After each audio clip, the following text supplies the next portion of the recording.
WaveCon 2024 is going to be here before we know it, August 2nd to the 4th. It is Blind Wave University is the theme this time, and we are hosting it at Marietta College. Remember, tickets are limited and on sale now. Head over to blindwave.com/wavecon to buy your tickets today and enroll in Blind Wave University. Class dismissed.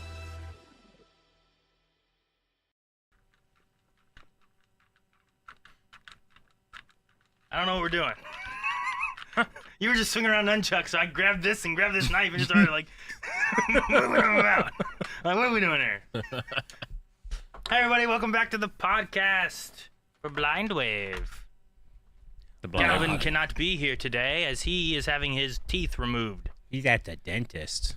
Removed? I don't know what he's doing. The last time you went to the dentist, we said he was... Is it because he lost that bet? We were like, Eric was bleeding profusely. I was, he had yes. to leave. And then we're like, what's wrong with Eric? I got many messages after that. Yeah. Last time I went to the dentist, I can't remember. What exactly did they tell me? They were like, well, there's a lot of work that needs done, and we could just do it all today if you want. And I just remember going like, sure, but that was a tough day. Was that a bad idea? I got it all done. I didn't have to go back. Gotcha. So we'll see. Calvin might be here. He might come back. Calvin said to me, because I said, Calvin, what do you have being done? Are you going to be like numb and stuff if you come back? He goes, well, it's been a while. I'm pretty sure they were doing a cleaning on like one half of my teeth. Yeah. And something else on the other half. Like a filling or something. And I'm like, all right, well, yeah. Who knows what's going to happen? Who knows? His whole left side could just be having no teeth. I have no idea. So, and then one side would be really clean, and one side would just be gone. Yeah. That'd be a weird way to have your, I don't know. Now I'm thinking about your grandpa. My grandpa. The one who bit the rope. He did bite the rope. Yep. Saved his life and is the reason I'm alive. Ooh, man.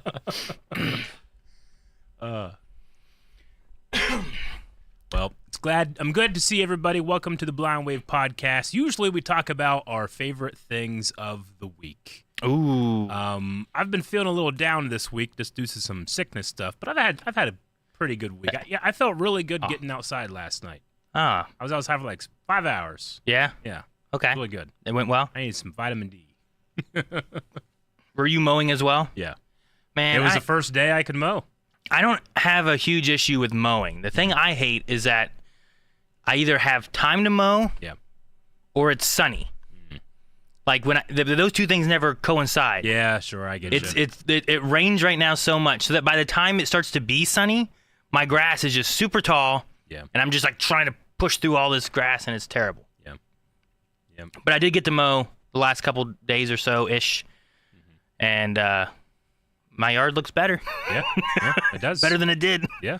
I haven't gone to the backyard at all though, so it's gonna be real bad. It's gotta be frustrating too, because your neighbor like keeps his yard pristine. Well, yeah, I think every time I go by, I'm always like, son of a bitch. The yard looks so good. They're older and retired, and he has like a tractor. He's got the tractor, that a little he mini just tractor. Pops out and just takes out his whole yard and does. I swear he mows it like twice a week.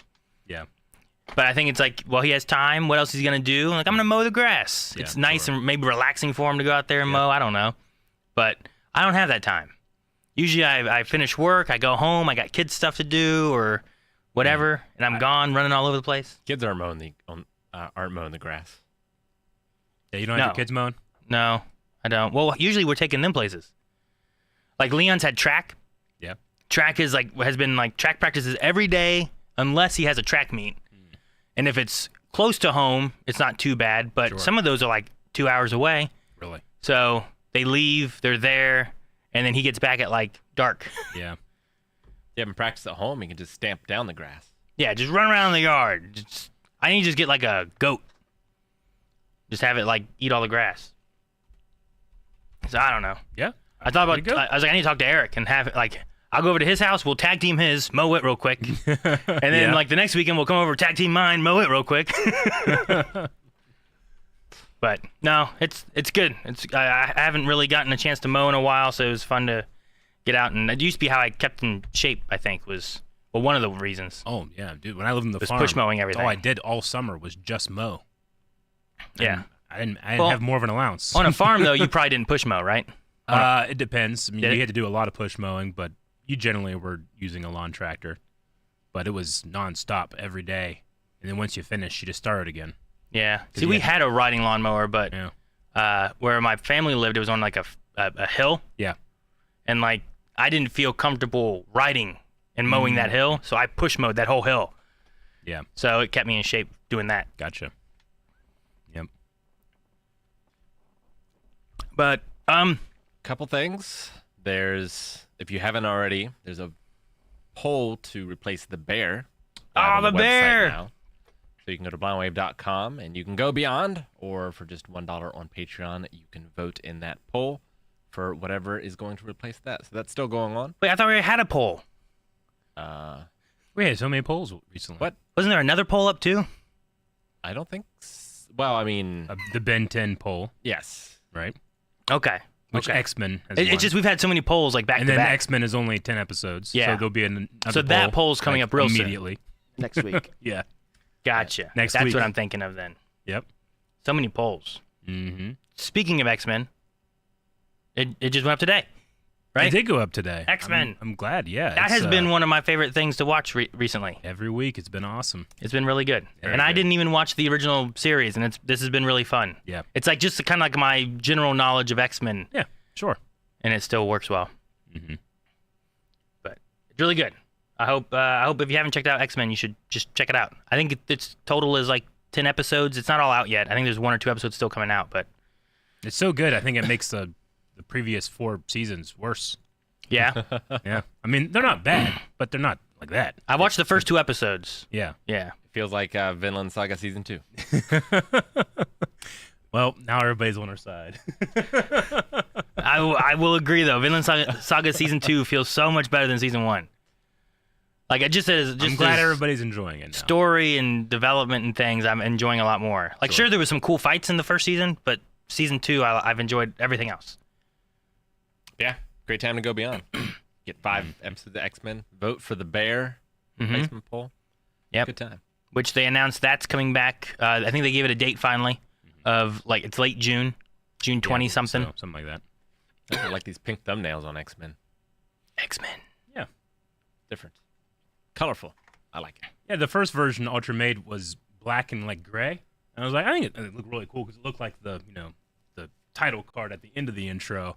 But I was like, I don't know, when I think of this, I need more color. And he just did the pink one. I'm like, great. I love it. I like it. Also, I don't think it's on this overlay, but maybe we can get that added. We are raising money this month for Mental Health Awareness Month. We're raising money for Vibrant Emotional Health, which in the United States runs the 988 crisis hotline, which you can call, you can text 988 on your phone in the U.S. and get connected to a counselor. Yep. Absolutely. And thank you everyone who has already donated through past streams. Mm-hmm. We appreciate it. We are going to be having some other varying streams through the month. Tomorrow I won't be here, but Jackbox is going to be happening Yeah. with audience participation. Jackbox is always one of the fun ones where like we can get a lot of viewers to be able to like participate, and if it's like the murder trivia party, like the audience is like its own person in the game and stuff too, which is really cool. Yeah. So make sure you guys join in tomorrow with that, and you can participate. You just need a mobile device. That's it, or you can use your computer too. It doesn't. Yeah. Just something that can connect to the internet. If you want to donate, there's links in the chat. There's probably a link in the YouTube description, but on Twitch, below the stream, there's a panel where you can donate directly there. Yeah. Especially check out the streams on Roll with the Punches. Rick, you did the one last night, right? I did. It was last night. Focus on depression. Very good stream. And then I think you're going to anxiety next week? Yeah, so Wednesdays I'm trying to do mental health topics. Yeah. It's just sort of a lecture / discussion. Mm-hmm. And then on Saturdays I am highlighting video games that touch upon different mental health aspects and sort of how they relate to that, how they handle it, because I think art is a good way for people, a good way to help people understand their emotions or to be able to convey how they're feeling to other people. Yeah. Being able to understand other people's emotions is important as well. Yeah. What do you want to say what you played last weekend? Because I wasn't sure what you played last weekend. Last week I played Eco. We talked about trauma and healing. We played some Persona 4. We talked about anxiety and connections. We played a text adventure game called Photopia. We talked about loss, and we played a little game called Passage. And you played Passage? Yep. Passage is a fun one. Passage is a good one. It's not like the most fun game, but I think it's one of the closest games that I feel is just a very good art representative of just life and stuff. I don't know how to describe it. Yeah, it uses interactivity in order to convey meaning beyond just the pictures on the screen. I think it equates to like a video game form of poetry, because the game is only 5 minutes long. You can play it for free. The link to that is on my Roll with the Punches channel in the description for that video past Saturday. This Saturday, I've got 2 games picked out, and I'm still trying to decide on the other 2. If you have suggestions, I would love to hear them. But I'm going to be playing The Missing J.J. McField and the Island of Memories. I will be talking about depression and identity issues. And I'll also be playing Celeste, and I will be talking about anxiety with that one as well. Celeste, okay. I started God of War Valhalla, the DLC for Ragnarok, this week. And it's just really just because I've been putting it off, I wanted to play it, but it has a really interesting way that you're dealing with Kratos' own mental health. Really? Yeah. Just he's doing it in the afterlife. It's really fun. Okay. And if you know anything about him, he's been to a couple different types of afterlife. So they're always an interesting introspect into it. But I don't know. There's just something about this version of the character that it just every single line of dialogue just has such a significance to it that I just can't wait. Sometimes even though I think the combat is some of the best combat I've ever played, sometimes I just want it to end so I can listen to them talk more. So I was doing that on Tuesday, and I'll be continuing it next Tuesday. Awesome. Very good. I would like to thank Claire, who gave $35 towards Vibrant, as Thank well you, Claire. as Hess Farm for $10. Farm. Oh, wow. Thank you, guys. Thank you guys very much. And if you're wanting to donate, there should be I think there's an option on screen, but if not, there is one below stream. And if you're on mobile, there should be a little Tiltify symbol as well. You just click on that. It should take you straight to the page. Indeed. Thank you for everyone for the subscriptions in Twitch. We'll be getting to those at the end of the stream. I haven't been streaming right now, but we are going to be wrapping up the Pokemon Platinum race. I believe the date is the 24th. That we'll be finishing up all that, which will be fun.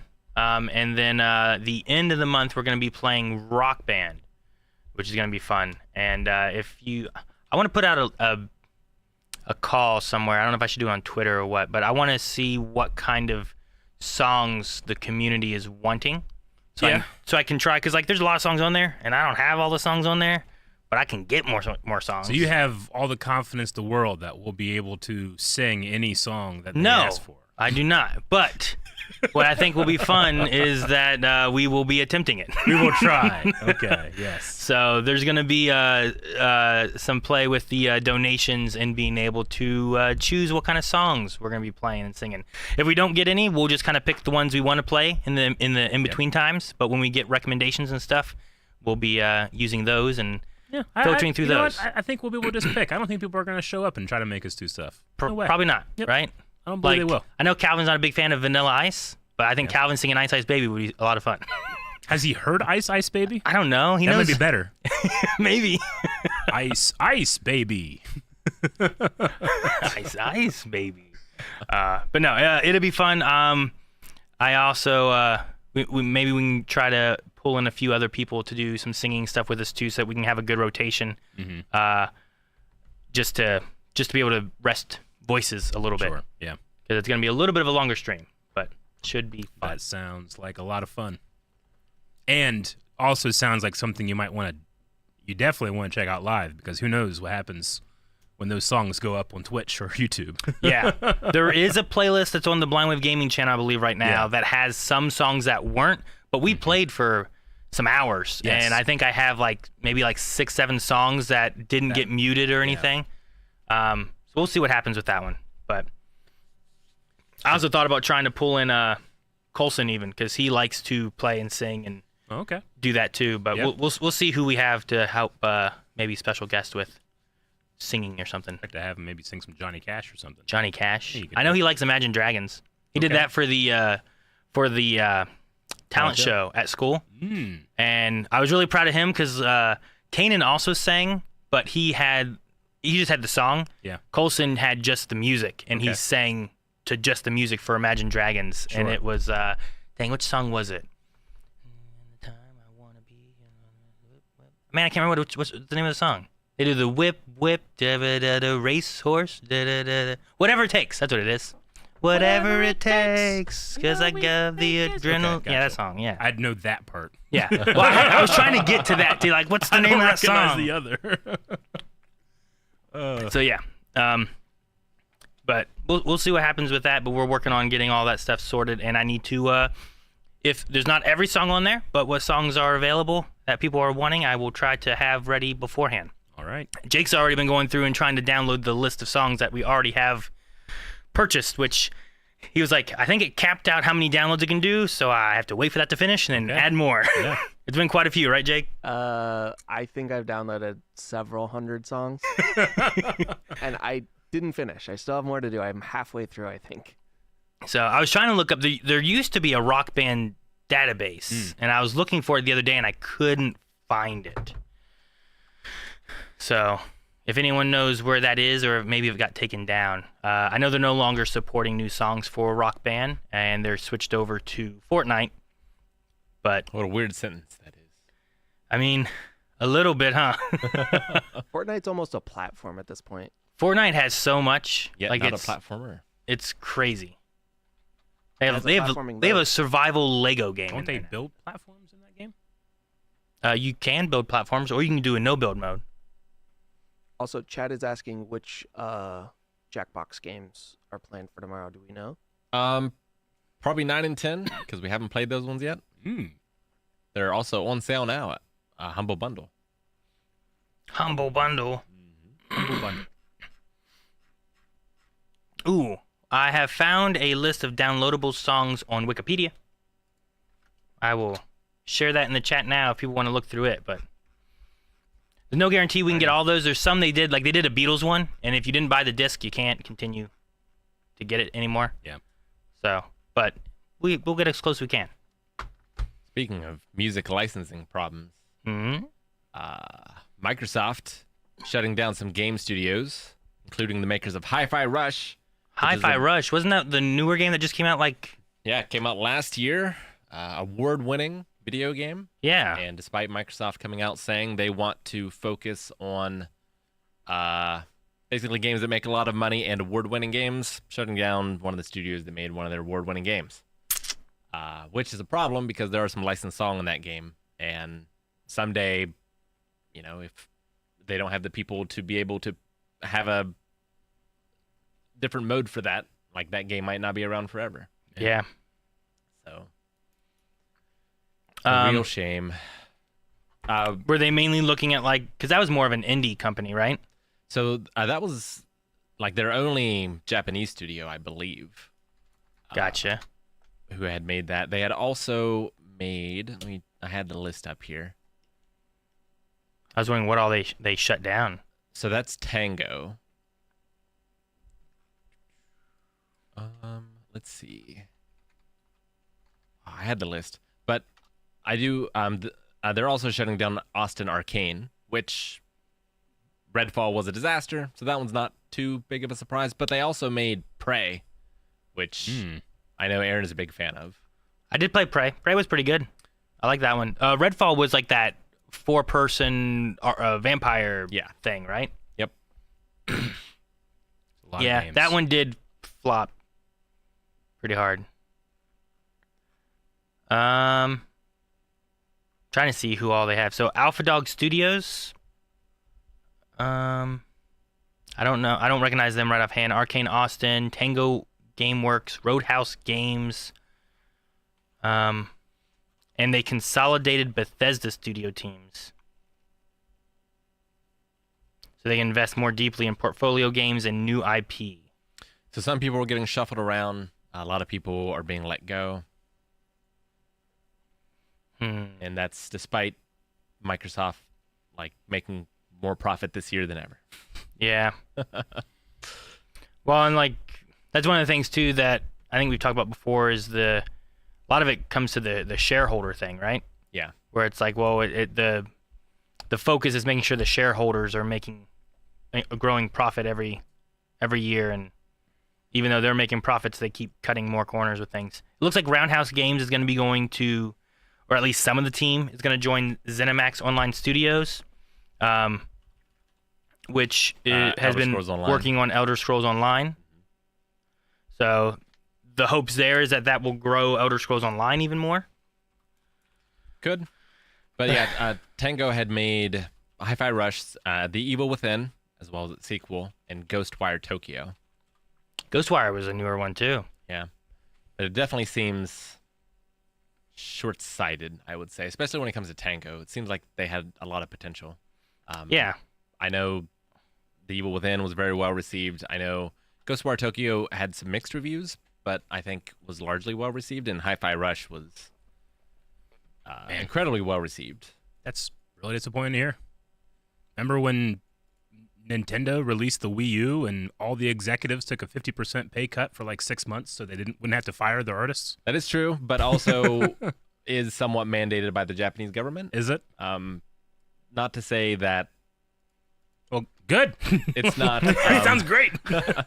Yeah, it's CEOs that have things like that fail shouldn't make all that money. It's tough to lay off salaried employees in Japan. Gotcha. Yeah, I mean I don't know.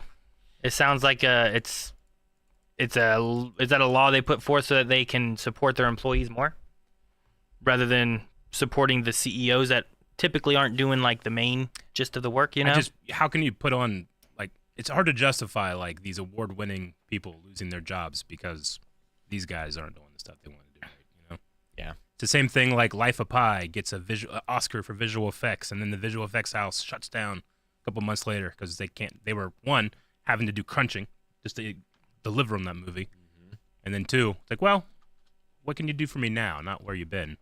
Yeah. And games, unlike some stuff like films or books or whatever, those developers aren't going to be getting royalties on any of that work. Yep.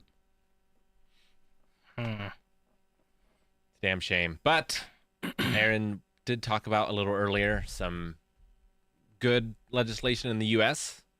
Yeah. FTC announces rule banning non-competes. Which I think was one of the better things I've heard of, some things that they've made changes for. So non-competes, if you're not familiar with that, is typically when you're working in an industry, sometimes going into a company, they will have you sign a non-compete clause stating that if for some reason you leave the company, you are not able to work for a company that also works doing the same type of stuff. For a period of time. Mainly to help protect different types of, if they have internal secrets or projects or whatever, you don't take it and do something else. But for some people, what ends up happening is that if you wanted to work in I don't say you were doing visual effects and you join in with a company doing visual effects, and they say, okay, well, if you were to leave or if we were to fire you, you still also can't work for another visual effects company for even just say 6 years. Yeah. Well, people who went in and did got degrees or whatever they need to do to get whatever this job is, now for 6 years after leaving that job or whatever, what are they supposed to do? And a lot of people, it just kind of stops their career. So this having a non-compete clause, being banned, is allowing them that, well, if I don't like this job, I'm not stuck in this job. I can also explore new options.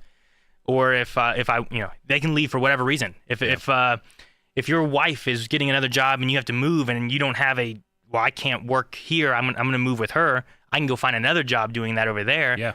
Before, it would be I can't leave. If I leave, I have to change careers because for, let's just say 6 years, I can't even work in the same industry that I've been working on for 10 years, Ridiculous. So. Yeah, no, I had a non-compete back in the day where I couldn't work on a bowling video game for 2 years.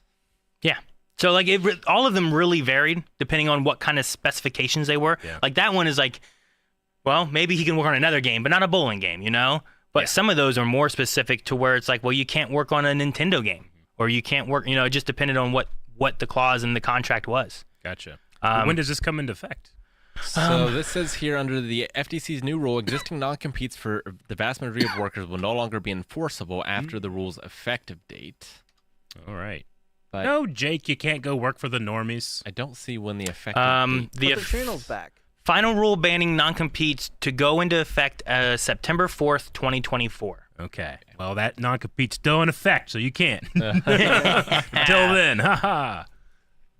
So... No, it does seem like the Normies channel came back, by the way, too. Did it? Right before podcast, everybody's like, what happened? I'm like, I don't know. But it looks like it's back. We don't know where Calvin That's is. scary. Yes. We don't know what Calvin was up to. But, yeah, all of a sudden Kyle is over there working for the normies. Yeah, right. Which But- are exceptions to that non-compete, but it's mostly stuck to like CEOs that have like intimate insider knowledge on like Sure, very right. specific things. Okay. Well, See, it seems like it's Besides going to that, be in the benefit of the pretty- workers. Pretty complete non-competes are done. I think there's a lot of those kind of things that if you fall into something where you have like a secret project or some kind of new tech that you're working on, like you can cover a lot of that still with like NDAs. Sure. I think in a lot of ways, rather than having to be like, well, you just can't work in this industry anymore. Yeah. Because I feel like what happened a lot of times too is that if you were working at Blizzard and there was like a lot of that stuff that was happening where there was allegations and I forget everything that they had going on, but like they did a lot of changes over there. If you were there and you had stuff happening or going on that you didn't like, you were just kind of stuck because you couldn't leave if they had you in a non-compete. I wonder if this will affect WWE at all.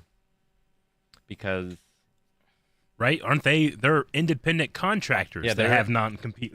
Yeah. Oh, my God. Yeah, has that gone away or is that still there? I don't know. That'll be interesting to see if we can have wrestlers working for different promotions or Yeah. not now. At the same time. Mm-hmm. But Doubt it, but yeah, I don't know. I believe this works across industries. I don't think it's pertaining to anything specific. So Okay. it probably does affect them, but I don't know in what kind of ways it I would. mean, the normal employment rules don't seem to affect them, so Sure. why would this one? Well, and one of the things too is that in some of those, like, they're usually contractors, right? They're not ever really employed. Correct. And in some of those kind of things with contracts, like there might be wiggle room of having other stuff in there too that maybe as an employee you wouldn't normally have. So I think most non-compete clause usually went with a lot of like employee stuff. Yeah, But yeah, with- for sure, because in theory you're not supposed to be able to allow contractors to not be able to work other jobs. That's Yeah. one of the biggest differentiating factors Yeah. between an employee and a contractor. So there must be something else within the contracts they have there that just give them loopholes. So I don't know, Rick. You have to wait and see, I guess, and see how this plays out after September for wrestlers. Maybe you'll see them hopping around from like WWE to what's another ACW or Well, maybe, unless Linda McMahon gets back on the presidential cabinet, then nothing will probably happen. Come November. come November. Well, then there's a little wiggle room there. We'll see. Yeah, October. But yeah, I thought that was some good news. This popped up. When did this go into? April 23rd is when they were working on Okay. kind of finalizing some of this stuff, but Sure. it doesn't go into effect for several more months. Want to give a big thank you to Edisant for $60 towards Vibrant. Oh, thank you so much. Thank you. No, I was Rick. I was listening to your stream last night. And there was one part that I thought was. I need to make sure I'm telling people that you'd said that on their website with the hotline. Like, if you even think about like, should I call? It's like you should call. Yeah, absolutely. I just thought that was something that I never really thought about. I'm always the person like, I'll be fine. I'll weather it out. I'll wake up in the morning and the car engine light will not be on. And everything will be fine. But That just meant the light burned out, Yeah. Eric. yeah. No, this last year has, for me especially, been like, hey, when there's something wrong, don't just ignore it. Things eventually will not get better unless you actually work at it. And sometimes that work can be as easy as just admitting that you need to do something or you need to talk to somebody about it.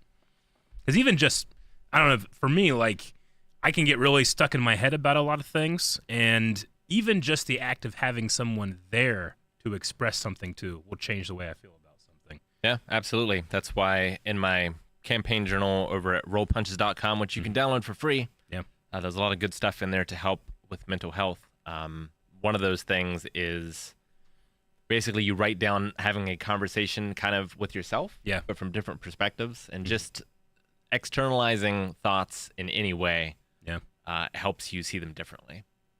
And a good tool for that is to try to imagine that the things that you wrote down that you're thinking, if a friend came to you with those, what would you say to them? Sure. And say that to yourself. We're so bad at taking our own advice. Yeah. Honestly, what it kind of reminds me of is an editing thing where, especially when I used to edit all the time, just you get so stuck in your head about a choice that you make or, a certain thing, and just having someone come and watch it, they don't need to say anything. Just having them observe will put me in a different mindset, and I'll automatically be like, oh, I got to fix that and fix that and fix that I wouldn't have even thought of if it was just me watching it again on my own, Yeah. So it's one of the reasons that neurodivergents tend to are much more likely to experience depression, anxiety, and commit suicide because they have a more rigid way of thinking about things. And it's harder for them to change their mindsets. Yep. So anyway, thank you guys for those donations, and remember, it's a resource for everybody that you can give a call. Yeah, as long as they're in the U.S., hopefully your country offers something as well. Yes. I think it can be. Sometimes I think it can be hard to like open up. Yeah. Because it's one of those things too where a lot of times you don't want to admit that there's something wrong, but other times you don't want to feel like you're burdening someone else, right? So it's that idea like when you walk by and someone's like, "Hey, how you doing?" and you just go, "I'm fine." Sure. Right? Like a lot of times, like I could tell them, like, "Oh, well, I haven't mowed the grass, and my kids are behind on their homework, so I've been trying to help them with that." And like, you could just start listing out stuff, but usually, like, well, they're just being nice. I don't want to burden them with stuff, you know. So it's also kind of, I don't know about you guys, but it's kind of like how, at least of our generation and before, like men were kind of raised to just not express those things. Sure. You didn't touch each other. You didn't hug each other. You didn't say when you were sad or anything like that, and I think that it's getting better. I think a lot of younger kids seem to be a lot more expressive of those type of feelings, but like I still get those feelings sometimes, and that's one of the things I love about Blind Wave is I've kind of like shed that for certain things, and I'm just a lot more open to be emotional and raw with people, That idea of feeling like it would be too much of a burden. I talk about that a lot in that depression video that I did yesterday, in which you can find that VOD over at Roll with the Punches YouTube channel. But the way I like to put it is like, imagine a time when you have helped someone through that and how that made you feel good to be able to help them. Like you are not burdening them. You're giving them an opportunity to feel that way. Yeah, sure. The opportunity to be able to help you. And try to look at it as that sort of positive rather than the negative of you burdening someone with something. Sure. And that's one of the things with this hotline that's available too is like that's what they're there for. They want to be there to help and sure they can share your burden and feel like they helped you and they get that achievement, you know what I mean? So, and I just like that there's an idea like, well, if you feel like you can't talk to someone here, you can at least start here. So, I like that idea for Vibrant. At least being a starting point, and then you can figure out more from there if you want to take things further with like conversing with whoever else you have in your life. Yeah, and they have a lot of resources as well to like help try to help you find someone that like you could talk to on like a more long-term basis as well. So yeah, no, the streams with Jackbox, with me not being here, I think I said last week, we actually have a house thing that we've been working towards. Yeah. So I'm going to be busy with that tomorrow. So I sadly won't be here for Jackbox tomorrow, but there's nerves and excitement for all that kind of stuff too. So you'll be busy. Yeah. So it'll be. But I hope you guys have fun with Jackbox, and make sure you guys come back for that, because Jackbox is always one of those fun things that like you don't know what's going to be said or what kind of prompts are going to be given or any of that kind of stuff. And we've had rap battles, we've had T-shirt drawings, we've had all kinds of stuff. So It's a lot of fun, but that's tomorrow at 3, so make sure you guys come back for that. Yep. All right. Well, I got something we can talk about. You guys heard that there's going to be a new Lord of the Rings movie in 2026? I haven't seen 2 Lord of the Rings movies yet. Yeah, that's right. You haven't seen all of The Hobbit, right? Yeah. I'm still behind. Yeah.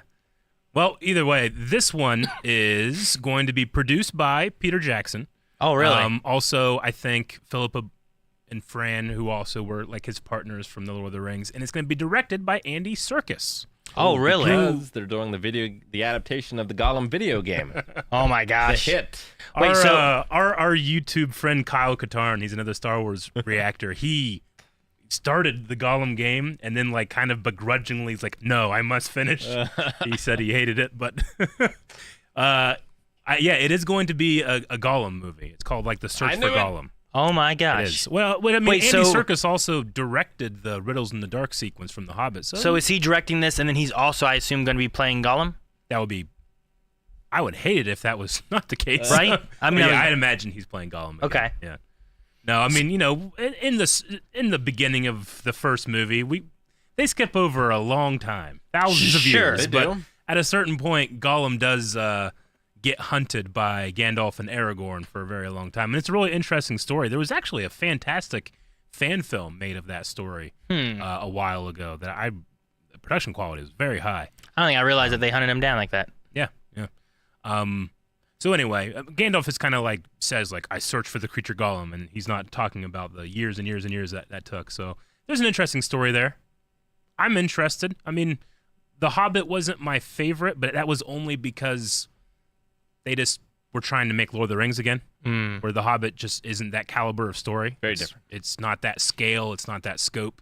And they tried to add it in there. They're trying to make it much more grand than what the story was meant to be, kind of thing. But I still had a good time with it, and it made for some really fun editing exercises for people because I've seen a bunch of cuts that like take it down to one movie, and it's pretty nice, you know. Topher Grace has one, right? I believe so. Yeah, Topher Grace did that for the prequels, Star Wars prequels as well. Yay. Yep.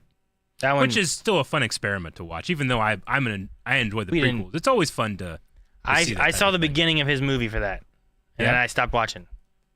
It started like 2 hours too late. I believe it starts with Duel of the Fates, right? It did. It started with Duel of the Fates, and I was It's like, the "What? only thing you need to save from that first That movie. is That's not untrue. true." Ah, Rick. This current book that we're reading. Hey, the book might be great. The book's great. That's not the movie. The movie's great. Rick, we need to do this thing. I The want to talk movie about is it great so much. to you. The movie's great to me. Rick is an expert on what movies are great to him, and in his expert opinion, How he does that doesn't work? love it. That's how all art works. No. You said the movie's great for you. The movie's great for me. Rick's an expert, and the movies are great for him. Why don't I get to be an expert, and you get to be an expert? You're an expert in the movies that are great for you. Okay. I'm an expert in the movies that are Good. great for me. Okay. You are not an expert in movies that are great for Rick. You changed it again. I didn't. It's remarkably You did. consistent. You changed it again. The consistent police showed up and then they left because there was no crime. That's not what happened. Yeah, I really want to. 25th anniversary, just saw it in theaters. Yeah. I think I have so much to say about it. Yep. I want to was talk about feeling very poor that weekend. It's the only thing that kept me from watching Star Wars in the theaters. it. It's still out. Yeah, Tonight's the I need last to go night. I see think it. that it's out. You can go see it tonight, Eric. Yeah, I should go see it. But you won't. I can't. I'm busy. And also, I mean, not for nothing, but I've seen it a lot. I've also seen it in theaters a lot. I've seen it 6 times in theaters. Yep. And every I bet you time, I've seen it 30 times in theaters. It's I have great memories, you know. yeah.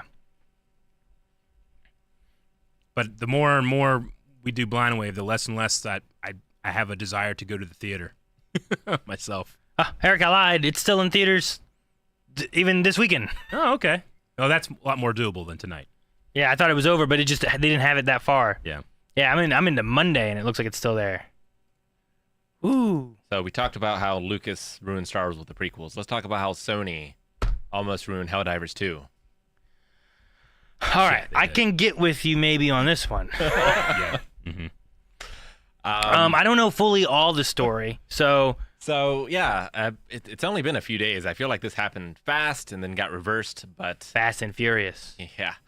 Helldivers 2 is published by Sony, but it appears on Steam, like a lot more Sony games have been recently. And when it first came out, it was optional to link your PSN account to your Steam Helldivers account. But suddenly, that changed, and it became mandatory. Mm-hmm. And, under normal circumstances, where it would require it from the start, that wouldn't be ideal, because Sony, they have had data leaks and stuff before. Yeah, sure. And the more places you're putting your data out there, that you don't need to, not the best for your data. But PSN and Steam are not accessible in the same countries. So there were many, many countries who had purchased the game but would no longer be legally allowed to play it because they wouldn't be legally allowed to create a PSN account because PlayStation Network was not in their countries. Okay. So was it that if you wanted to play it at all on Steam, you had to do a PSN account as well? Yes. So it wasn't even like, well, this just limits you from playing with other PlayStation users. Correct. It was just, you want to use it. What was the reason for doing that? Was there like an actual we speculate the reason is to just increase the number of users using PSN, because again, that looks good for shareholders, right? Where you have this service, you want people using it, and you use numbers in order to prove that it's a success or not. And you have all these players playing the Sony game on a console that's not Sony's, and you're losing out on those numbers. So, probably what they should have done is make it optional, but give rewards if you link the account. Or, a lot of different game companies have done similar things to that. But okay.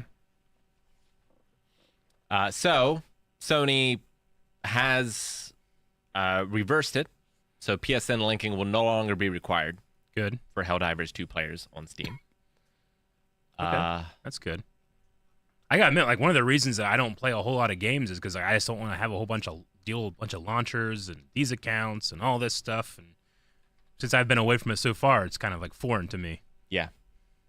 And, Steam was sort of that paradise where, you didn't have to deal with any of that stuff. Yeah, sure. But over the last, 10 years or so, Ubisoft is the biggest offender by far. But other companies have been making their own launchers and requiring their own accounts and things. But what got Sony to change their mind was there was a huge influx of negative reviews on Steam. Mm-hmm. Review bombing. Yep. Okay. It was more than 100,000.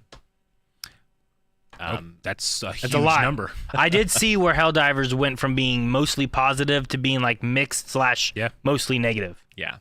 So That's one of the first times I've seen review bombing being like, good. and then it led to the change again in policy, and reviews are now going back up. Okay, that's good. Wow, yeah, they could have really strangled the golden goose there. Yeah. People love that game. Yeah. Now, I heard that there's also been the removal of like the community manager from Helldivers. Okay. So I guess like the community manager had also, and I don't know, I know Jake plays Helldivers and may know a lot more about it than I do, and Calvin does as well, but he, I guess he was kind of the one pushing, being like, do this so we have more leverage on Sony, like review bomb this. Okay. I don't know exactly to what extent. I don't know if it was like, hey, because I feel like the best way to go about that is like, if you are upset about this, make your voice heard and do a review. And it's one of the ways that you can make change. But from what I understood and the way I read it, it felt like he was like, do this even if you don't care, and it helps us to make this change for other people. Like it was more of pushing it rather than being like, vocalize your own standpoint. And I believe they... So it was like a call to action that... Yeah. In terms of his job, he wasn't supposed to do. From what I understood. So But- I know I saw like some people were upset that he was like fired Yeah. because of this, and then some people were being like, no, he shouldn't have been fired. He helped to get this fixed.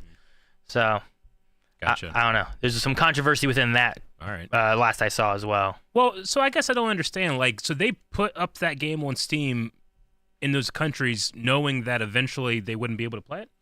So the I wish I could find the exact tweet of it, but the developer of Helldivers said Arrowhead, I that think. Yeah. basically the game was ready to launch except for that PSN connection. Okay. They hadn't had it working yet. Okay. And so they wanted to launch the game, and then the plan was to add that in eventually. But I don't know if it was just never considered that PSN wasn't available everywhere, or like what led to... It seems like a hell of a thing not to consider. I mean, I'm glad that it's not going through now and the people that have bought the game worldwide can still play it. But that does seem like a huge mistake. Sure. And it seems weird to have it where, like, if you play at all, you must do this. Yeah. I feel like I could understand a little bit more where it was like, if you want to play with PlayStation users, you have to have a PSN account connected for whatever reason, whether it was like some kind of like security thing for them, or if it was some kind of like connectivity thing. But like, if it's like, well, I don't care, I'm just gonna play with my friends on Steam, I don't feel like you should have to be forced to make a PS. Like, I may never play PlayStation, you know? I have one, so it's not a big deal for me to just connect those two. But if it's like, if it's you and you have just a PC, and then you don't even play on PlayStation, it makes no sense for you to have to do that. Yeah, that's true. Like, did they have PlayStation users have to make a Steam account and connect it too? Like, that seems like the fair thing to do, doesn't it? But I don't think that was done that way either.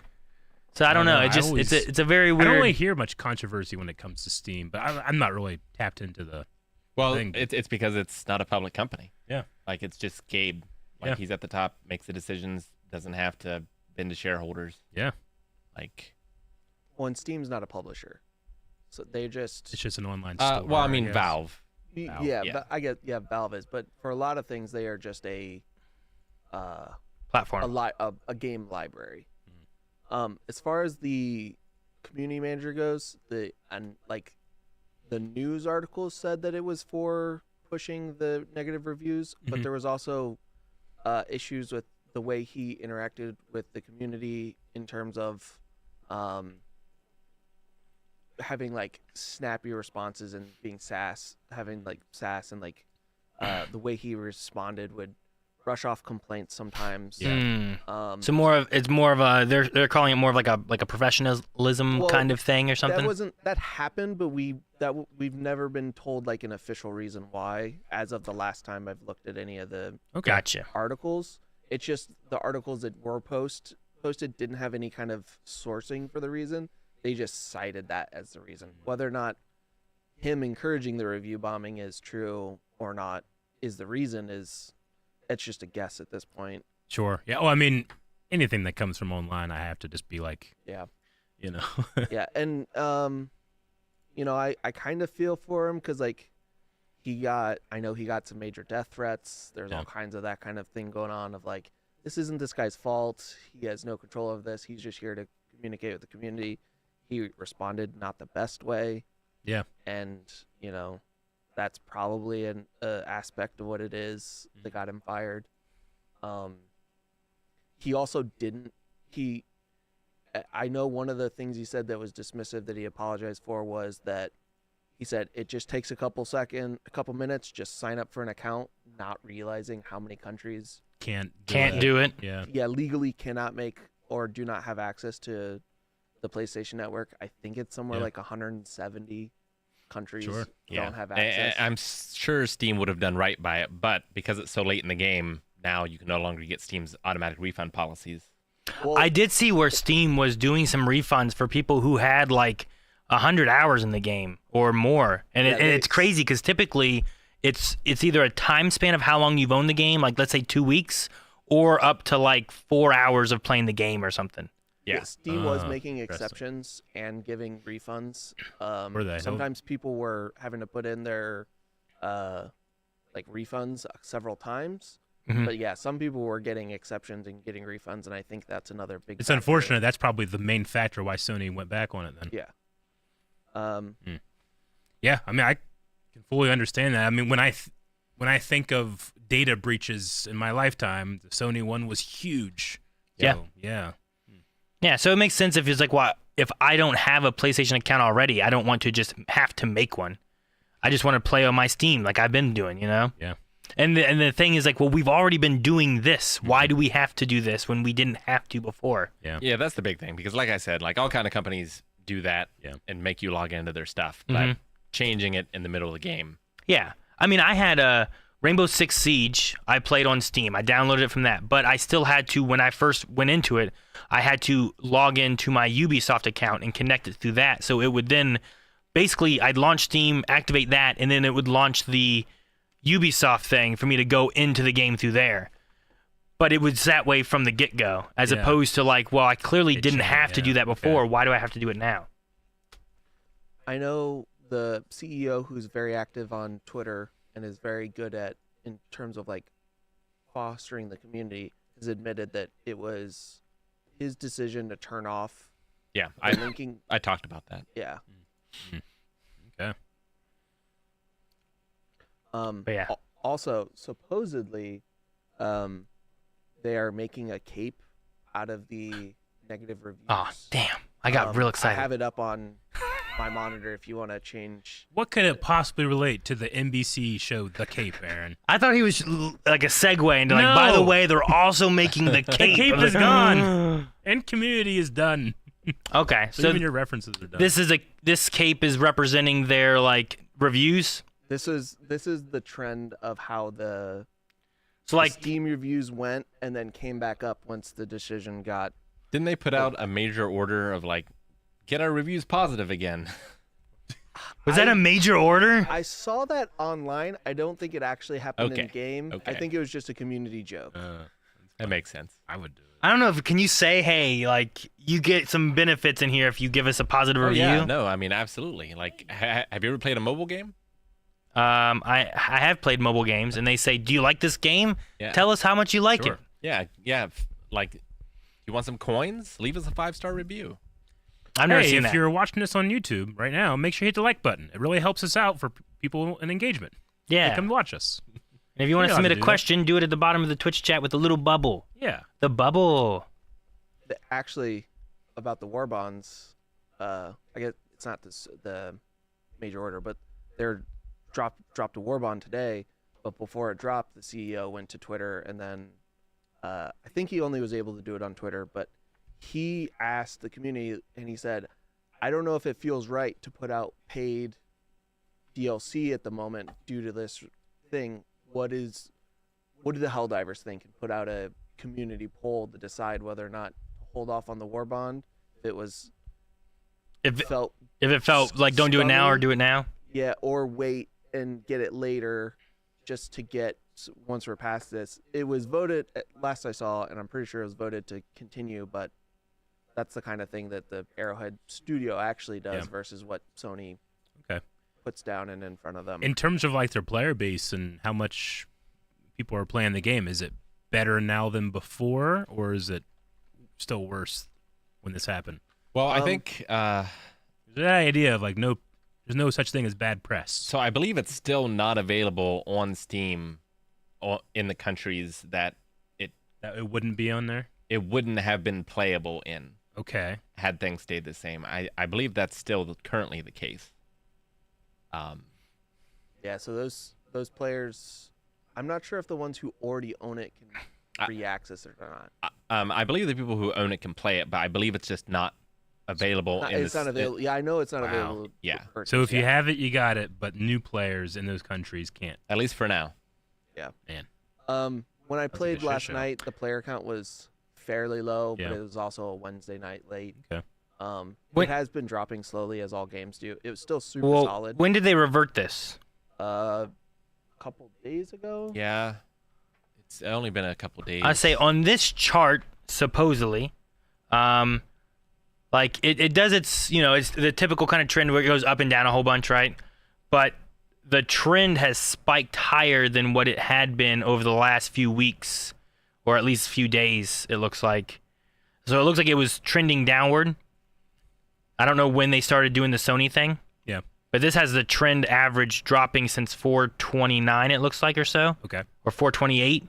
And it went from an average of 125,000 players down to about 69,000. And then this is the first one I see where like it's really kind of like it's gotten a bigger pickup of an average of 80,000. Gotcha. Which looks a little higher than it was previously, because the previous peak was like 78. Yeah, because today's new war bond will bring people back into playing. Yeah. It reversed it 3 days ago, according to the article I just pulled up. Gotcha. I just have that. I have that conspiracy theory gene in my head that's like, no, they're just trying to get engagement. You got to get in the news, and once you get in the news, then you start making money. You know. Money. I know that's not always true. I think I was it's just true a lot curious. of the time. I think this was the golden goose that like already was printing money way beyond every expectation. Yep. Aww. Sorry, I was looking up another game and the average is so sad. What game? Ghostbusters Spirits Unleashed. Yeah, I'm sorry, buddy. Aaron, Well- it's okay. You're still allowed to like it. Needs I some do. more I love this democracy. game, but like the average when it first came out, like the peak was like 700, which still wasn't huge. But now it's down to like an average of like there's like 10 people still playing it. 10. Yeah. I'm like, man, it says current players right now 14. Could be 15. It could be. Just quit podcasts. I'm not gonna play, but you can know. I'll just play it right now while we talk about podcast Okay. things. Is there more or less people playing dive kick?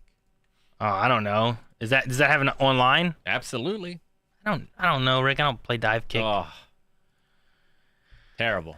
Current players for dive kick is 4, All right. but this is an Ought all. to be 5, baby. But it says an all-time peak of 7, which can't be true, right? That cannot be true. Oh no, wait. This is over the last 2 weeks. Okay. Sorry. All. Okay, there we go. There was a higher peak back here, but I can't tell what that number is. Well, Aaron, I might have some gaming news that is good for you. I like you'll good enjoy. news. What's the good news? I have a short little trailer for you to watch. Oh. I don't know if you'll need audio necessarily. It's about 20 seconds long. 20 seconds long? Did I just turn off my headset or turn it on? Blah blah blah blah blah blah. Oh, don't look in the upper left, Aaron. Yep. Of the screen? I'm not looking. I'm looking down. Don't look, Aaron. Don't look, Aaron. All right. Go ahead, Aaron.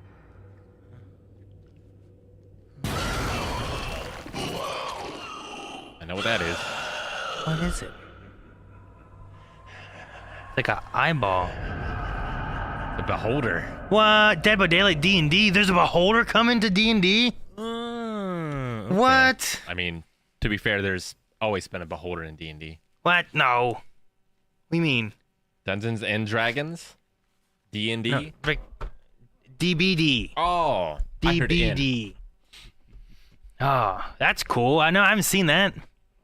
That was just released an hour ago. An hour ago. We're on top of this Wow. one.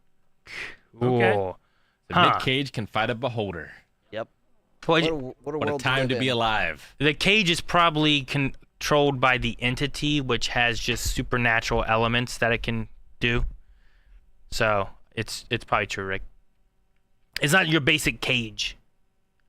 Nick I mean, it Cage is traps not Freddy basic at Krueger, all. which is in the dream world. You know what I mean? How you Okay. do that? I was confused if you were talking about an actual Cage or Nick Cage. I was like, why is he basic? I was talking about Nick Cage. You can have Nick Cage fighting the Beholder, Yeah, exactly. but no, that's cool. I wonder how that'd play out. And D&D is an interesting one to like bring into it. It's not what I would have thought they would have brought either. I would have expected I mean, they've gone through a lot of horror stuff. Chucky was one that I always wanted, and they brought him in recently, and he's very different, but also a lot of fun. So, and the newest one before this is just real creepy. Yeah. He's the unknown. He just moves weird and talks, and he's just weird. Well, Beholder has a lot of options that it could do as weapons because each of Beholder's eyes has a different Yeah. eye beam. I wonder if it will be random for the person playing it. Which attack will come out. But what kind of things can a Beholder do? Doesn't it? It has one main eye, right? It has one main eye, a bunch of little ones that can It do can things like appreciate- petrify. You can appreciate beauty.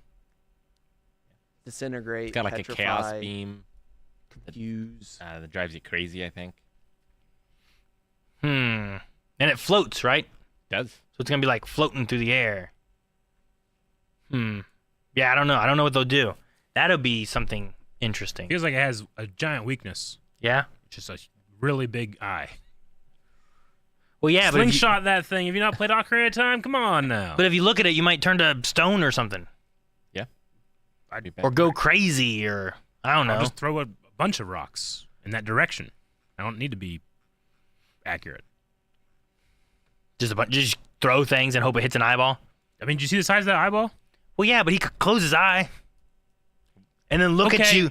Look Close at you. with- your eye. I'm gonna throw a rock right at your eyelid. Still gonna hurt. Yeah, but he has like a bunch of little eyes. He could like look and see, and then be like, or be like, Yeah, more eyes, more weaknesses. I mean, the eye is the groin of the face. You know, and his eyes is huge. the groin of the face. Uh-huh. Think about it. I don't know, Eric. I think the nose is. It's not. Talking about weaknesses. The nose is one spot where, like, if I get kicked in the groin, it hurts. Yeah, But it gets better. If I got, like, kicked in the eye, like, I might just lose my eye. you might. I mean, if you get kicked in the groin properly, you're gonna lose that too. Yeah. I mean, maybe. True. Yeah. Maybe not. Maybe. It depends. cleats You or want to something? test this? I really don't. That's a strong maybe. He already did in the Invincible video that is that true. we did. You know, you're right. He is invincible. He's the No, expert. I'm not. Dang needle. Eye Beholder. All right. Well, I'll be interested to see how that plays. Maybe I can try that out on stream when it comes out. A lot of people play on the test servers, but I don't like doing it. One, not a lot of people play on the test server, so matches take forever. Forever. Okay. But two, like the things you do there never transfer over to where you get them in the main game. So I'd rather just wait and actually spend time in the main game playing. Makes sense. I do the same thing with WoW. I don't play WoW test servers, or I never played WoW test servers because I wanted to play it on my main character and at least keep what I had and play it forever that way. Yep. So, Nevergas in Twitch chat says, fake, you can't shave your eyes. That's true. But it did remind me that one time my brother, when he was younger, thought his eyelashes were too long and effeminate, so he trimmed them way too short. So you kind of can. I don't know why that feels like that would hurt. Yep. I feel like I can barely even see your eyelashes. My The white eyelashes? Yeah. Sure, I know. But no, he had just thought his were too long and curly. No, you gotta keep those. It helps keep the dirt and stuff out, Mhm. you know? Gotta keep I'd them. rather have long eyelashes so that, like, they catch all the grass when I'm mowing and stuff. Yep. Great.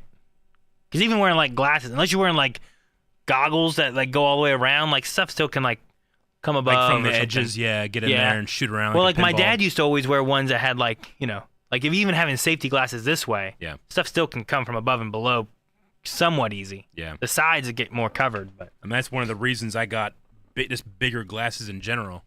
My glasses are generally smaller on my face, but I got the bigger ones. I used to have It small helps a ones. little bit. Remember my little ones? Yeah, real little ones. Mm-hmm.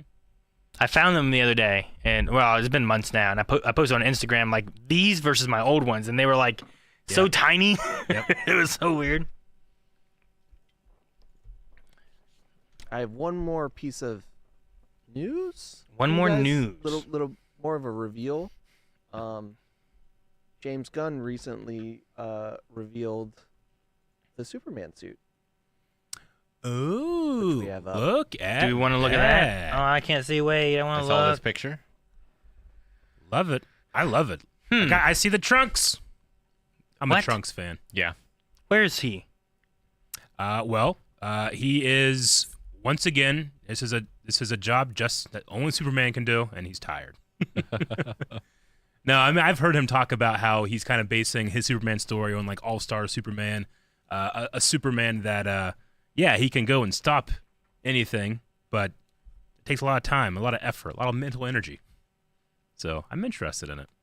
But yeah, I think the first thing that my eye is drawn to is the non-tightness of the suit, but there's something about that feels very raw and real to me. Is that Superman as well? Then, Huh? like, is that the actor for Superman as well? Yeah, that Yeah, is David Cornsweet. Corn sweat, something like that. Corn Sweat. Corn sweet, maybe it's sweet. I'm Corn not sure. sweet? Yeah. Yeah, and Huh. I like the battle damage on his suit too. Yeah, this is supposed to be like a more worn suit. Gotcha. Like his pants look newer than his chest. Well, it looks like he got blasted in the chest. Maybe he just had to change his pants. Well, he's putting his boots. So you think his ass is just dirty? Doesn't it look dirty and Well, messed yeah, up? it looks battle damaged. Why? Yeah, but his pants look so bright blue. Well, He's because got the many pairs chest of is the pants. groin of the What's torso. with you and groins today? Why can't the groin be the groin of the groin?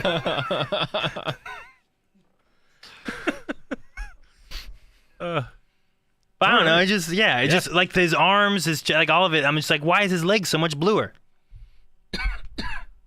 Well, because he's like flying towards danger, so he gets hit in the front. Gotcha. Like Okay. his legs are behind him. Why isn't his face like all like? I guess he's getting dressed now, so he hasn't gone Also, into his, battle his yet. skin is stronger than his suit, right? Yeah, he's Superman. He doesn't take damage. The suit does. Yeah, but you still can get like dirty and dusty on your face.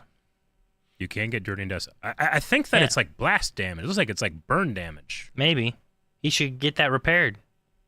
What you Well, been doing? I think the idea is, and I might be wrong, but what I get from this, especially with like the way his eyes are, the way I'm looking at his face, he probably was just in a giant fight, got home, getting ready to take his stuff off, and now I don't know what's going on back here, but now there's another thing. The Dragon Ball Z fight back there. I'm gonna say what? Like there's like a giant eye beholder back there shooting lasers out. Yeah. He's got to go punch it. So you're saying he sat down and like, let me take off my nice clean boots. Dang, put them back on. Like that's what happened. I mean, Okay. we watched Superman and Lois. We know that man has not a whole lot of time for anything else. Okay. No, I mean the suit looks pretty good though. The arms feel. Maybe it's the shoulders feel weird. I don't know why. I need to look at more Superman suits and It see. looks like an actual piece of clothing than a superhero thing, which I don't know. I kind of enjoy that. An actual piece of clothing. Like past Superman didn't wear. Look, I'm not a Marvel hater, but I kind of don't like the way they just been doing CG outfits and helmets and stuff for the last couple movies. So this is a million times better for me than that.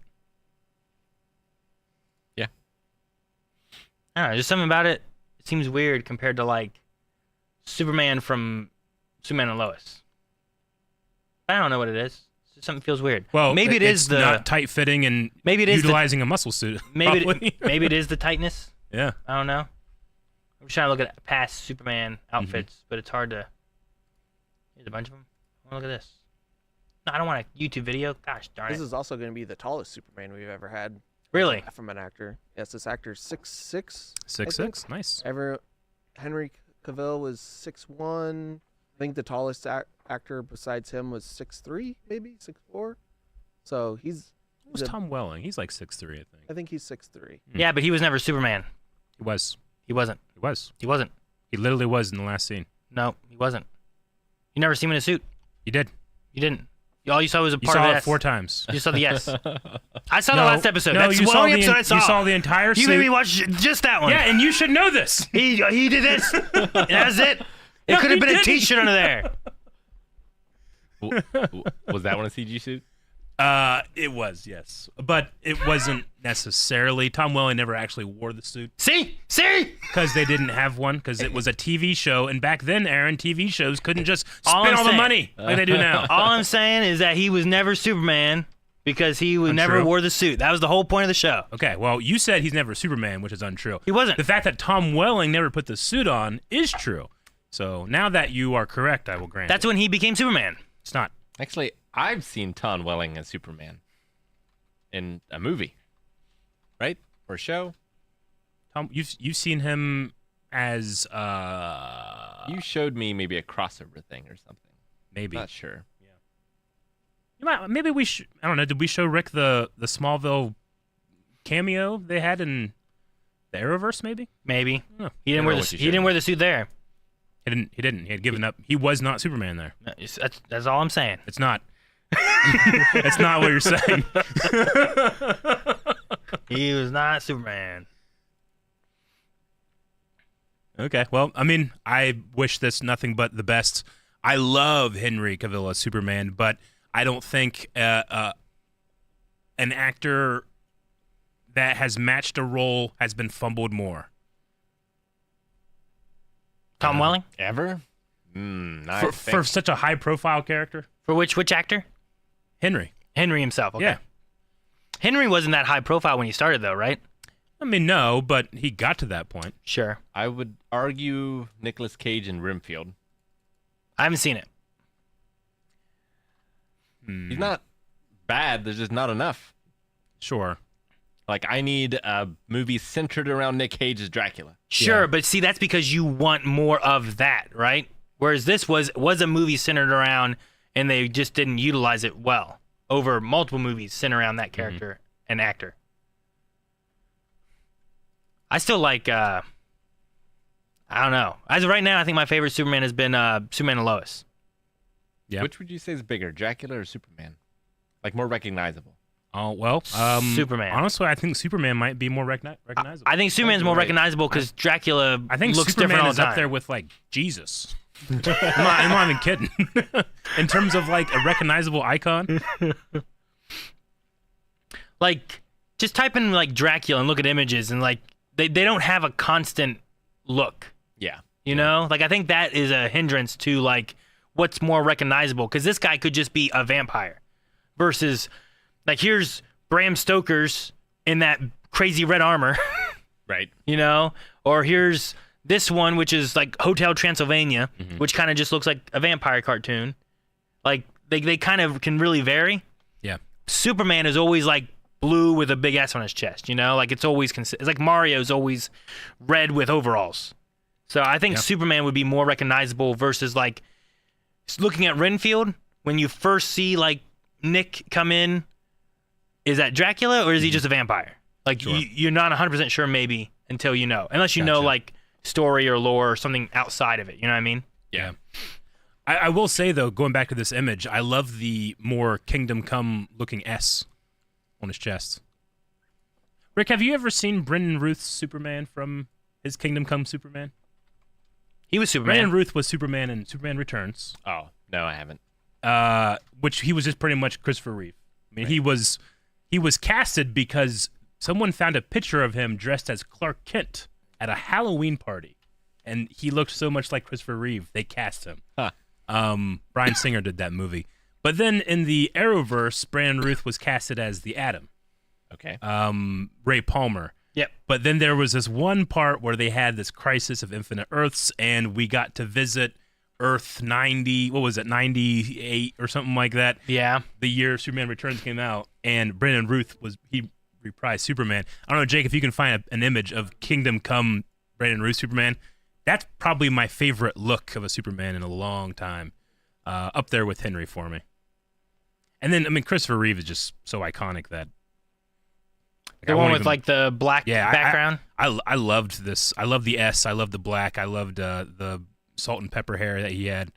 And he has an effortless look of being the big blue Boy Scout. You know, a lot of Superman characters they have to throw a little bit of angst in there, but I never got that from him. But anyway, I mean, that's cool. I'm sure, Jake, that when it went online, everybody had the same opinion, and there was no fighting. All right. No fighting? That's good. Especially when it comes to DC. They're usually pretty cool. Level-headed. Yep, very level-headed. Don't want to spoil the movie poll results, but I still have not seen Superman 2. You still haven't. We got to watch that. We got to watch the Donner cut. I don't know what his suit looks like in that. Ooh. He'd be naked the whole time. Oh, he has one of the best dumb Superman powers in that movie. You In remember what 2? I'm talking about? In 2? I'll just... Aaron, Not in the moment, but I'm remember just... I did read a thing recently about... I know exactly what you're talking about now. Because the end of Superman 1, it looks like the world, like he's flying around the world so it spins backwards. Yes. But I saw someone speculate, like, well, actually, he's going so fast, he's going through time. He's going back in time, yeah. And that's what's spinning everything backwards. Like, well, that makes more It sense. makes a lot more sense, yeah. You don't But they necessarily literally have the Earth go... Yeah.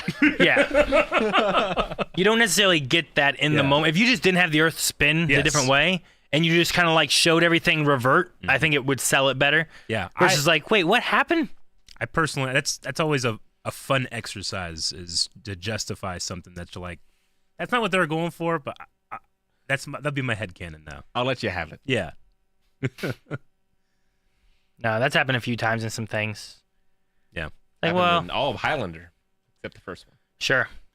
Heck, the movie we had this week, there was something where Eric asked a question. I was like, well, I looked at it like this, but I don't think they ever outright said it. Yeah. It's like, okay, well, I guess that's my canon for now. Sure. Right. This is like, I don't know. Does it make sense or does it not make sense? And then what's our justification for it? And it's like, I don't know. This is just the context I'm giving it. Yeah. Sometimes that happens. Well, do we want to see if we have any questions? Yeah. Let's go for Can some jump to questions. I saw some questions. coming in. I'll see if we have any more donations because we are raising money for Vibrant 988 Crisis Hotline. We do some big ones here. We have Storm Hover with $20. Thank you, so Storm. much. And we have O Death for $300. Whoa. Dude, Which is our Death. new high. Thank you so much. Death. That's awesome. Thank you. Thank you so much. Thank you, everyone. We are currently at, I'm sure it says on the screen. I can't see it. Going to a fantastic cause. $1,000 Wow. 1,000. out of Thank our you. $5,000 goal, and we're only 9 days into the month. 9 days. Sweet. It's been like a week since we started, so that's awesome, guys. Thank you guys so much. Thank you. And we have more streams to go. Make sure you guys are here for especially the Rock Band stream. I'm expecting that to be fun, where we just get to sing songs and no one wants to request anything and make us do songs we don't know. Yep. Once again, I don't think anybody's going to show up and donate money for that one. All right, let me look at some questions here. Arrow to the Face says, today is my 24th birthday. Happy birthday. Happy birthday. It's crazy to think that I have been watching the channel for damn near a decade. Wow. My question is, what is y'all's favorite films that involve it being someone's birthday? I will be watching Happy Death Day 2 later for the first time to celebrate mine. I did enjoy Happy Death Day. I haven't seen the Happy Death Days. I haven't seen the second one yet, but I did enjoy the first one. Movies for birthdays. Well, they sing Happy Birthday a lot in it, but Willy's Wonderland. Yeah. Okay. That's true.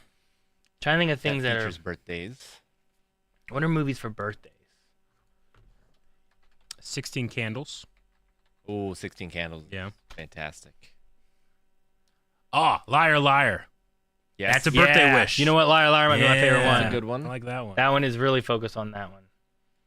Um, Death Day. 13 going on 30. Lord of the Rings.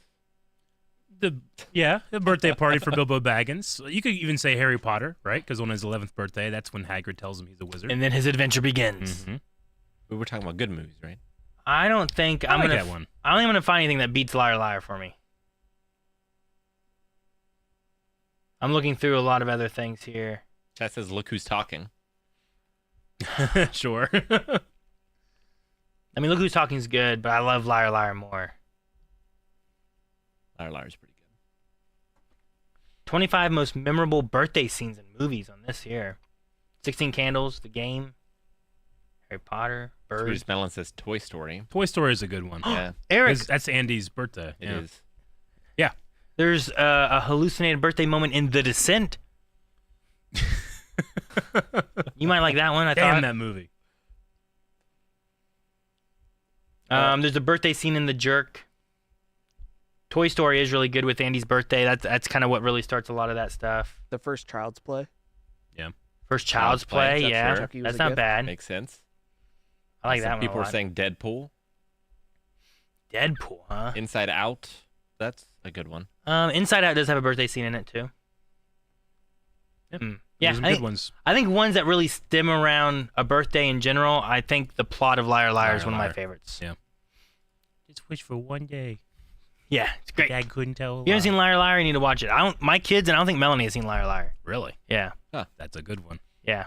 It's tough to get through the 90s and avoid that one. I feel Right? like. Well, Melanie and their family didn't always watch a lot of movies and stuff. And then whenever I used to go over there, whenever we were first getting together, they always had on more like, for whatever reason, like History Channel and Discovery Channel stuff. So they Bunch didn't, of bullshit. right? Yeah. They weren't Watched- learning the I real watched stuff, a lot of that you know? stuff too, but I still saw Liar Liar. Yeah. They're busy watching like Mike Rowe getting into some dirty jobs or something. I love when movies put bloopers at the end. Mythbusters. Bloopers, Liar yeah. Liar has that. 90s did that a lot. Jackie Chan. Jackie Chan ones? Oh, Yeah, I was about to say that too. Every time he does something, he has to go like, oh. He makes that face. Oh. He always like rubs it and makes the same face every time. Oh. I love it. Oh, so good. Gara says, I sent in my first ever cameo for my birthday. Did you guys get it okay? We did get it, yes. I've never done anything like this before, so I'm completely new to cameo. Well, you can see a few video, like, not options, but like ideas or previous ones that we've done that are available to watch on there. Yeah. If you want to see kind of some things that we've done. But again, we put too much effort to cameos sometimes. To the point where it's like, all right, what are we going to do? And then an hour later, we have props and costumes. We've done different things, so it really varies. Yeah, Aaron has his shirt off. He's on a table. That's happened at least once. Download the Cameo app and just check out our account. You can watch most of them. We had a lightsaber fight at one point. We did. But yes, we did get it, Gara, and we'll be getting that done and sent back to you as soon as we can. Nevergas says, hi crew, I just want to know if you have heard or watched a series called From on Epix. I think Eric would be interested. It has the producers of Lost. The main character is played by Harold Perrineau Jr. Michael from Lost. Michael from Lost. And also the Russo brothers are in it. Sorry for the English, I am not a native speaker. Okay. The Russo brothers, the directors? They did Infinity War and Endgame? I don't know. I would assume. Okay. I haven't heard of it. I've certainly seen it recommended on the website, which is what we tell people whenever you have anything reaction-wise, show-wise, movie-wise you want us to do. Go put them over there. Every morning I tend to just kind of like scroll through, not even like what's highest, just like I just like to look at the random ones. What's been newly added or someone's done. Yeah. And you can do that with TV shows and movies. So update. We have a video about that coming out in a couple days. Yep. On Saturday there'll be a video about that. That's a fun watch. Boba Skywalker, speaking of video games, what do you think about the NES World Championship release? I don't know what this is. Well, back in the day, there was a special cartridge, right, for the World Championship. Yeah, I remember that. It's like one of the most rare video games ever. Looks like they're putting it on the Switch. Okay. It looks like there's a physical version of it, a deluxe set. It's got pins and stuff, but those games are different. Let me see what this is here.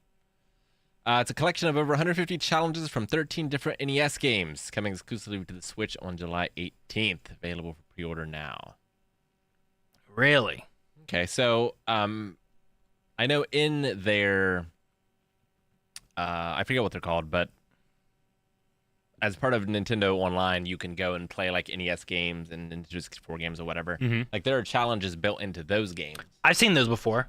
So I guess this is just a collection of those.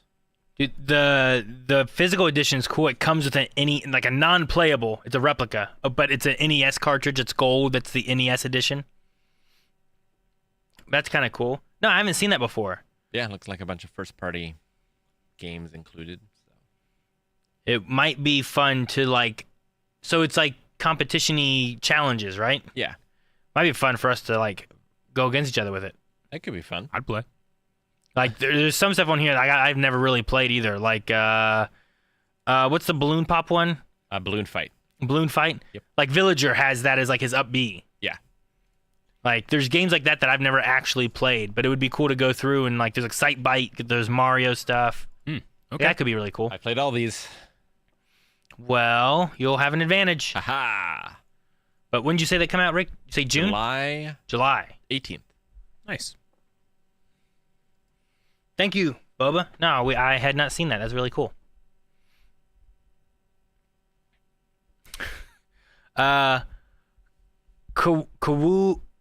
Kwubwuba says the world is dying to know whose side of the beef is Blind Wave crew on, Kendrick or Drake.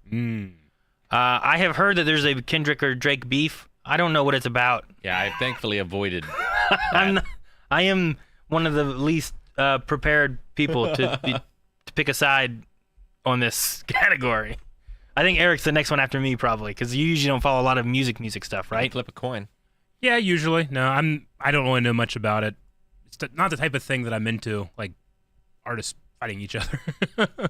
I like battle rap, but generally there's like, I don't know about, is that beef?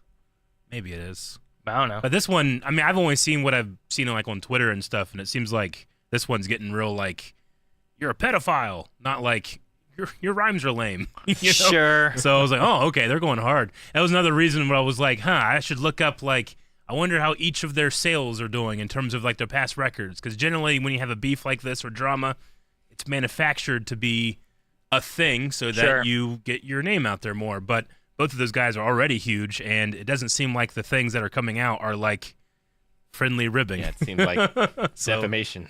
Yeah.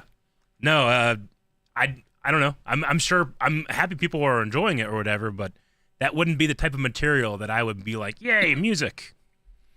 Yeah. No, I like mean, Harry Mack. when I think of some of those kind of moments, I think of like, I remember there's a song where like Eminem goes through like, I want to say like 15 people, like dissing all these people like in a row, and one of them was like Will Smith being like, he doesn't have to cuss in his raps to sell records, you know? I like when Eminem does it because he's usually just responding to people. Yeah. You know. And he's just so good that it's always fun to see him punch down. Speaking of Blind Wave and music, though, there's some Taylor Swift stuff happening soon. There is some Taylor Swift stuff happening soon. Taylor Swift. Mm-hmm. With the Swifty Saturdays, right? Swifty Saturdays. When those come out, you'll understand more in that first episode. Mm-hmm. But it's going to be fun. And I just want to do more music in general anyway. So why not start with one of the most successful artists currently? Gara says to Eric, if you could make your own Zelda game, what type of game would it be? And would you stay in Hyrule or would you go someplace new? Oh my God, I have so many answers. No, you get one. Okay, I would make it. The main character that you play is Zelda, and it's simply called The Legend of Zelda. Subtitle: The Spirit of the Hero. Link is dead, and he's your companion. Does he talk? Zelda uses the Master Sword and throws it out, and she can summon a spirit. So it's like a Luigi. And then you can do 4 of them. 4 swords. I don't know. I'm just throwing stuff at the thing right now. Like a Luigi's Mansion kind of. That could be fun. Scenario. I do like the idea of a playable Zelda. Zelda, they've done it for Mario where you get to play as Peach. And did the newest one come out yet, that Peach game? Or is it almost out soon? But they've had at least one Peach game, and there's another Peach game that was coming out, I know. Sure. So why not do it for Zelda? If I was going to do a third to make the Breath of the Wild and Tears of the Kingdom a trilogy, I would have a focus on letting players build their own Hyrule. Dark Cloud style. Yeah, the Zelda killer. Tears of the Kingdom set up a very robust construction system, and it's mainly for vehicles and transportation. But they're, one of my favorite subreddits ever is Hyrule Engineering. It's just people making these crazy contraptions, traps, all that stuff. But I personally think with Hyrule in the way it is at the end of that game, it is perfectly set up for players to literally like build their own structures, towns, and I don't want to spoil the game as much, but there's a lot of empty space that can be thrown in there. So I would do something like that.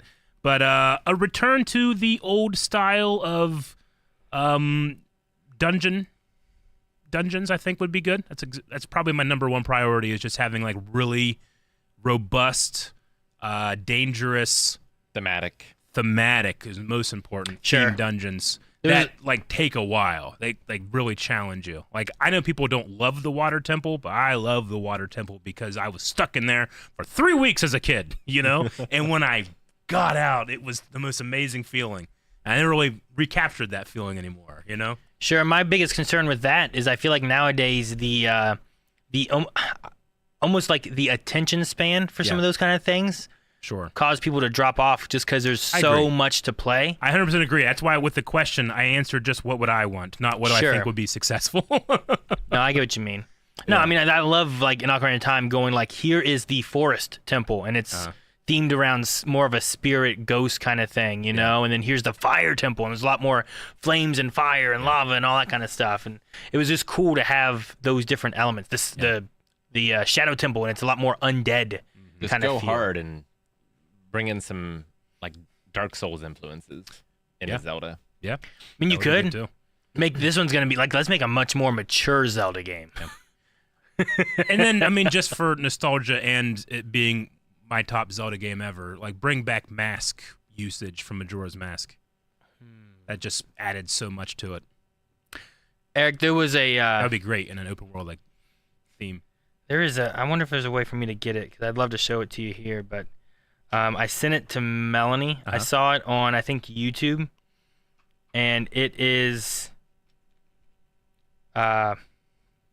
this Majora's Mask on did they re-release Majora's Mask on like the DS? Yeah. So there was a guy who used Majora's Mask on the DS and played Africa by Toto. Oh, yeah. And I was just like, it's just funny because like he uses the different instruments that you get from being kind of like different things, and That's awesome. it was just really kind of cool. Like this one's like drums, this one's more like horn, and this one's more like string, and it was just a fun little like. Sure. But it's just him like doing it, and then it shows like multiple screens of him like to be able to do all the different instruments. Yeah. It was really cool. Now, I love the idea of a playable Zelda that also has elements of being able to utilize Link, sure. But honestly, I love how sad Majora's Mask is. It's such a sorrowful game that it feels like when you help somebody, you're really helping them. You're not just returning them to a status quo like some of the other Zelda games. You're changing. They're better for your help. But it's not necessarily for the better for the main character, which is my favorite part of that game. Sure, a lot of Zelda games, I feel like you come in and it's, we used to have this and now we don't, or we used to be this and now we're not. Sure. Yeah. And you're being like, well, let me fix that. Here you go. Absolutely. Like Ocarina of Time, you're a 10-year-old boy that goes out into this world, and you meet the Gorons and the Zora and the Kokiri, and you're making friends, and then like, 7 years pass, and now you want to save those people. Sure. Yeah, and that's a great. But even feeling. then, like when you go meet the Gorons, like you're like, man, we used to be able to eat those cool rocks inside this cave, and now we can't do it. Yeah. So this guy came and eating all of us. Yeah. And you go like, well, let me take care of that, and now you guys are happier. So, all right. Well, there's an idea. I do like the idea of playing a Zelda. Yeah. I mean, we've seen what she can do in like even like Smash Brothers. Like, Sure. could you imagine having like magical powers that you're getting to use? And you I get also to kind of use see her playing her more as like a leader versus like a fighter. But I do like the idea of being able to utilize her vast holy magic she can. Dude, they should make it kind of like Rick. Do you remember Folklore? Yes. Where like you would fight creatures and then kind of capture them, and then you could make them different buttons on your controller. Yeah. And then they had different abilities they would do. Like one guy might be a shield, while another guy might like throw a bomb. Yeah. So like in that way, like you kind of like collected people to help you fight in a way. It could be kind of cool where like Zelda is like slowly amassing like kind of like how Link gathers Rivali's Gale and those kind of things, but instead of them just being like a move they can do, it becomes like someone that fights for you or something else. Shaman you can do. King. Yeah. So like now you're kind of crafting your army to fight Ganon. That'd be kind of neat. Yeah. Or whatever the entity is. Marcus DeBoss says was rewatching the Star Wars Trivia Challenge video with Eric versus Chris from the Normies, which Eric won. And there were Despite a couple Aaron's attempts. and there were a couple moments where Eric and Siraj talked about potentially doing a Lost Trivia Challenge versus each other. Is that still a possibility? Because that would be awesome, given always a how much they possibility. both love Lost. Yep. Absolutely. I just don't know that stuff as well to try to craft questions for. Yeah. I could work on it because I've seen it at least. Sure. But that was one of the things with Star Wars. I'm like, okay, I need questions. I need to make sure that they're hard, but sometimes not too hard. For Lost, like, I'd have to like just look up a lot It's of a lot stuff. to study too. Like, luckily with Star Wars, I only had 12 movies I had to study. There's only 6 seasons. But this is 6 seasons of 20 episodes a season, most of the seasons. So. Yeah, which one's smaller? Star Wars lore? I mean, if you go with Star Wars, like all the shows and stuff, like you're getting a lot more though. Sure. Yeah. That did. Like I said, it didn't include. Yeah. the You'd have to worry TV about Clone shows, Wars, comics, stuff, Mandalorian, yeah. like none of that. Nevergas says another question. What are your thoughts on Frieren at the moment? It being a slow show and all of that. We watched an episode today that had fantastic animation that wasn't tied to fighting. That I just loved every second of. Yeah. It's a fun show. It's different than the normal anime that I tend to put on my lists, and I think it's stronger for that. It's quite good. Yeah, I think I like it quite a bit. It's a vibe of a show. It has a different feel than being like I really like I like My Hero Academia. Yeah. But this is a different type of anime, and yeah. I like it as well. So I don't have any major like qualms with it at all. Mm-hmm. The character's a lot of fun. Even today's episode, I was like, I like this, I like this, I like this. There wasn't really a thing where it's like, well, I don't like this. It took me 3-4 episodes to get it. Like Sure. The first one I was like, okay, that was fun, but I didn't really care about the characters yet. Now I actually starting to care about those characters. Yeah, it's got the worst 4 first episodes I can think of. Yeah. Well, it must not. Right? Didn't you say 4 got you? Yeah. The end of 4 did, Okay, I'm gonna say there's other 4 episodes that didn't get you, so they must be the worst 4 episodes. but they probably should have released that all together, like they did in Japan. SSG Jorge says, "Hey Blindwave, happy Goku Day." It's Goku Day. I don't know what that means. To mark the occasion, Goku here. what are some of your favorite Goku moments? Oh my God. How long do we have? Man. There are so many favorite Goku moments. Should we just schedule next week's podcast to be Goku moments? Oh man. I like when Raditz says, "Will you pretty please let go of my tail?" and Goku does. Yep. No, I don't know. What's my favorite moment? I want to tell you guys one, but it's a spoiler for Dragon Ball Super. I don't think it's a huge deal because it's kind of like a smaller arc thing. Sure. But Goku, who loves a challenge, gets into a tournament with another universe, right? Mm-hmm. It's not the big tournament. This is like a smaller tournament. It's just 2 universes. And he meets in the other universe a hitman. His name is Hit. He's one of the most powerful people in his own universe, and he's an assassin. Goku, and this is revealed later, puts a hit out on himself. Because Hit won't fight him unless it's... Yeah. So he needs a hit so that he can fight Hitman. So Goku, and he knows that Hit's going to kill him. To get around like the idea, I want to fight him, but I don't want to be dead. Goku shoots like energy up into the sky, dies, and then the energy hits him later, and he comes back to life. That's one of my favorites. I don't know. I don't know why I find it so charming that he's like, I want to fight that guy, but he won't. So he puts a hit on himself. Man, I don't know what my favorite moment would be. I love that he is like willing to go and get his driver's license Yep. to make Absolutely. Chi-Chi happy. Oh, yeah.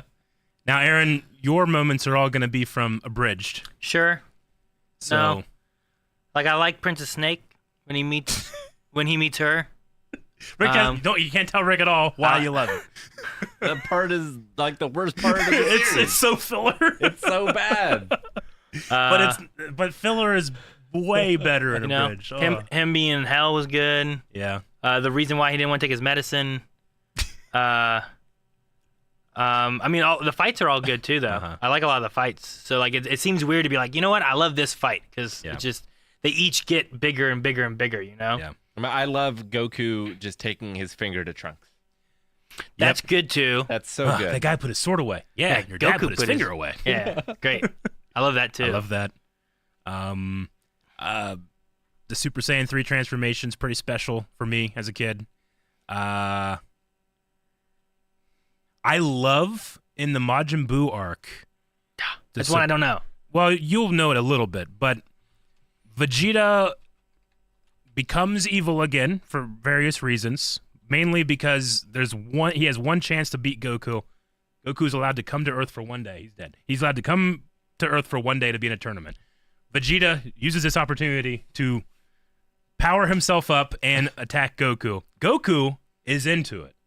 And the most high of gods, which by the way is no longer the most high of gods, comes down and says, you can't do this. Anytime you fight and expel energy, you're powering the egg that will release Majin Buu. And Goku's like, yeah, but I want to fight though. And he the guy's like, I won't let you. He goes in front of Vegeta like this, and Goku puts his hand up. He's going to blow the god away. I don't know. Obviously, it's not the greatest part of his character, but for me, like, I love that Goku, that's part of his Saiyan heritage. He cannot back down. He cannot not love the thrill of a fight. He often will mix that with his love of his friends and protecting people, yes, but his number one goal is to overcome something. He pushes past his limits. And I love when that's a folly to our characters.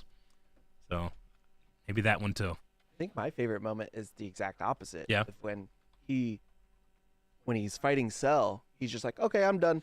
Yep. And you're just like, wait, Goku's done? Goku does do Why? that, yeah.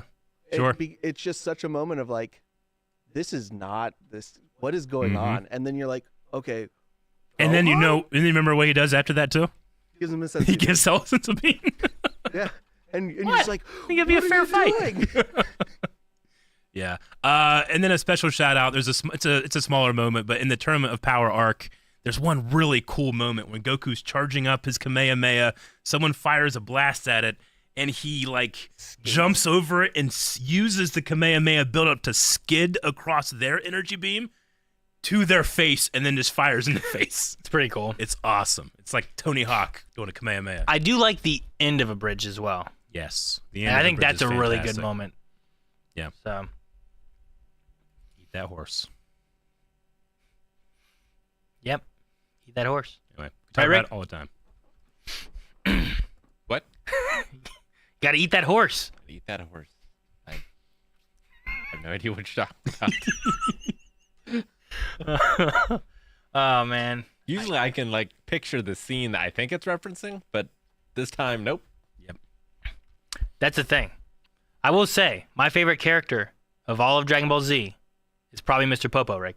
That's Does that make any sense to crazy you? statement. No, See, isn't that crazy? no, it doesn't. But I love I mean, him. Mr. Popo, Mr. Popo's great. Guru? Who? the Big Namek. Guru? Nail? Right? Is that what you- Nail. I've Yeah. heard some people say Nappa. Nappa. and Nappa the is Braves. also one of my favorites Yeah. of He is all hilarious, of Dragon and you will Ball. quote everything he says. So good. I love Android. What's the big one with like the mohawk? Oh, 16. I love Android Yep. 16. He's great. Krillin's good. Piccolo's good. I mean, I don't know. They're all really good. There's a lot of really good characters in Dragon Ball Z. There are. There is. And so maybe many. one day you'll experience the role once. Yeah, I started watching some stuff with the kids, but then I stopped, and then I'm like, are we ever gonna watch it with this, or that? And I honestly, I don't even believe that. Like, what you like about it is the real one to you. And Yeah. you're not that far off, honestly. They did a really good job with that series. The hell's a condom? It's me, Jesto says, have any of you been rewatching shows recently that you first watched on the channel? I don't rewatch entire shows. I rewatch parts of shows that we've watched. X-Men being one of the most recent. I definitely rewatch parts of those. There's often been Star Wars stuff I've rewatched with the family. Yeah, sure. My Hero is one show where like I first watched it here, and mainly because of the kids, I guess. Like I showed it to them, and then we just started watching through all of it. Yeah. We haven't rewatched last season because we caught up to it and it wasn't dubbed yet. Gotcha. Okay. And I think we had just started reacting to it shortly after we caught up. So all of it was like fresh in my mind whenever we watched the last season. Yeah. So we haven't watched that for a while. Gotcha. But actually, no, I think it had been dubbed, but where we were watching it, they hadn't put it on there yet. I think we were watching it on Hulu. Gotcha. And they didn't have it there yet. Now you can watch it on Disney. Colson's like, this is crazy. Rewatch all my S's, but recently been rewatching Dr. Stone. Wow. Yeah. We are also watching Dr. Stone. It's a double-edged sword sometimes because I love rewatching the things I love, but if it's something that we've done on the channel and I rewatch it and I look at something, I'm like, wow, I got that completely wrong on my first watch. That's not what they were communicating. That happens to me a lot. Like, I love my first reaction to things, but sometimes it's like, oh, okay, that discussion would have been way better if I had just paid attention to this one thing. Never had that happen. That's definitely happened to me. There is often that time where like you notice something where like, Yeah. like I did not know this before. Like there was one especially like I always think of the one in Torchwood. Yeah. Where there was someone who was like, guys, why don't you realize this is this? Mm-hmm. And it's like, there's no reason you should. Yeah. Like there's just something Sure. there in the background, and for you to put together the pieces isn't something that naturally should really happen. It should be more of like a what? Oh, that makes sense. But I didn't even think of that. And in those things, like it's cool to see like that's what this is meant to be, or that's what this is foreshadowing. But in your first watch throughs, you don't get that. I get you. And you know what, Aaron? Like sometimes you are so good at guessing. Like there's been times where I'm like, don't tell me what your guess is. Yeah. You might be right. Yeah. I want the show to tell me first. Yeah. I've tried to guess less Yeah. than what I used to. At least in the discussions, I think is the place. What was it I did? There was something that like people thought I watched Stranger Things ahead of time, that I guessed something. And it was one of Yeah. those things where it's like, I don't know how I would have watched it, because from the time that we did watch it together, there had been like a few hours. There wasn't even enough time for me to watch up to the point that they had talked about. But I just had like this guess of like, this is what I think is going to happen. And it was right on the money. And I'm Gotcha, like, yeah. it just, sometimes it happens. Sometimes, I mean, how many things have you guessed that haven't come true? Oh yeah, I'm sure But there's a you ton. don't really think about those, Yeah. you know? And we might cut those out too, because like that's Yeah. stupid, and we Yeah. cut it out or something, and it's like, I don't know. No, it's like what you do with Zelda. I'm throwing a lot of things out. Yep. Maybe something is good. Oh, yeah, and my Zelda game, you'd be able to utilize Sheik. But would you fight a Sheik? Yeah. Or it's just stealth missions? It could be stealth You have a missions. stealth mission as Sheik? Possibly. You throw like I'd a also little... bring back the emphasis on playing music. Yeah. You've kind of lost that. Like the actually playing music, I thought was such a cool universal game mode. That was only really in like 3 of the games, right? Yeah, pretty much. Around like your like childhood peak nostalgia moments, probably. At least in terms of like playing music, not just having a musical item that does a pre-recorded song. Yeah. Sure. Because like I don't think Ocarina, Majora's, and Wind Waker, I can't think of any others past that really did like, here's your musical instrument, play something. Yeah. Maybe like one of the Spirit Tracks or Hourglasses did, but I don't think they did. Sure. But I'd probably bring that back into. Anyway. Old question. Well, we're almost out of time. Yep, you're right. Could do bits and donations. I apprate that we had more questions that we weren't able to get to. Yeah, thank you, everybody. Guys. Hopefully we can get to them next week during podcast, which will be the last one before our Badunkunk podcast, I believe. Which I'm excited for. I can do Twitch if you can do YouTube. YouTube. I've got Wheel Magic for 28 months. Thank you so much. I have memes up. All right, I'm looking at him. This one is from last week. I missed it. It's me, Silas. Subscribe for the first time. Thank you. It's hard to key out those glass. See the PNG checkers there. It's funny. Meme time. Dale Cog. 29 months. Can't believe I started watching you guys when I was in high school. Now I'm getting my master's degree. Thanks for always providing me with an escape from schoolwork. Well, we're glad we can be part of your education. That's cool. I'm sure you learned a lot from watching us. Oh my God, I feel this so hard. The genjutsu. Neil Breen did genjutsu on me. If you haven't seen our Double Down reaction, I think it's on Patreon right now. It's on Beyond. It's on Beyond. Yep. I think it's worth to get Beyond just for that, because that was a experience. I never felt that way in a movie. Well, you'll get to feel that way 5 more times. I might not recommend the movie, but I would recommend the reaction. Bastian, 51 months. Hey, Eric, Chloe Bennett was voicing one of the girls in Invincible in the scene with Clancy Brown's mommy. Oh, okay. Cool. I didn't know that. Oh, man. Rick, I got 3 1s playing Baldur's Gate Yeah. the other day. And one time, I got a 1, and then I re-rolled, and I got a 20. Oh. It was awesome. But yeah, I do fear that thing. Tetsuo, 59 months. Thank you very much. Thank you. Thank you, Tetsuo. Gara with at least 15 gifted subs. Thank you very much. Thank you so much. Oh wow! Thank you the for gifted all subs. the gifted subs. We appreciate it very much. Man, this was a great moment. I showed Melanie because I thought it was so funny. Rick, during Baldur's Gate, Eric complained that we were wearing the same pajamas. I did. I don't know if he complained. He just No, pointed I out, said- like, "Oh, cool, we're all wearing some matching I pajamas. This is said we great." should either not be matching or all of us should match. So like, Calvin took off his shirt and was just wearing like his underwear, Uh-huh. and I took off everything. Yep. And then had dialogue scenes. And then Eric was like in a dialogue scene, and you just see like a little naked dwarf in the background, just like running away. Yep. It was so funny. He's Fram, subscribed for 10 months. Yay, been following since Mando Season 1. Not a day goes by where I don't watch a Blind Wave video. Oh wow! Not a day. Thank That's you. Awesome. Thank you. We're glad we can be part of your rituals. There's Doorman. Yep. What? Odette, 67. Thank you for the 28 months. Just because you said he looked like he was tired. Oh, that's so cool. This one wasn't from the community. It's just my favorite. Oh, it's just from- oh, gotcha. Okay. I had to throw in my favorite one. From Yeah. I've seen. That's great. all I got. That's all you got? Yep. I got a few more. Let me get some super chats over on YouTube. We have Karen Sita, who says, "Don't forget to like and subscribe." Ooh, thank you. So make sure you guys do that over on YouTube, especially. Thank you guys so much. And then Raven says, "Hi, I found you back at Daredevil Season 1. I will never forget Since the Phone. Ah, Would yeah. love to watch Resident Alien with you all. Love you guys." That was the prison one shot, right? Oh, 14 Since the Phone! 14 minutes. Yeah, okay. Since the phone. Yeah. Oh, man. Daredevil Yeah. has so many good scenes Uh-huh. like that. No, I love Daredevil, but Resident Alien I've seen like 3 episodes of. And it's interesting. I think that's a show that I start watching, and then most shows I start watching and Melanie falls asleep while we're watching it. Yeah. So I haven't made much progress on it yet, but it is fun. It has Alan Tudyk, which I like Alan Tudyk. Tudyk? Oh, picture's funny. Eric. All right. Is that all the memes? I think that's all the memes. That's all the memes too? All right.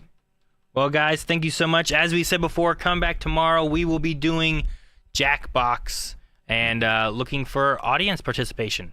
You can join in and play as well. Play And along. then all you need is just some kind of connected internet device, tablet, phone, computer. Refrigerator. Maybe a refrigerator. That could be possible too. I don't know.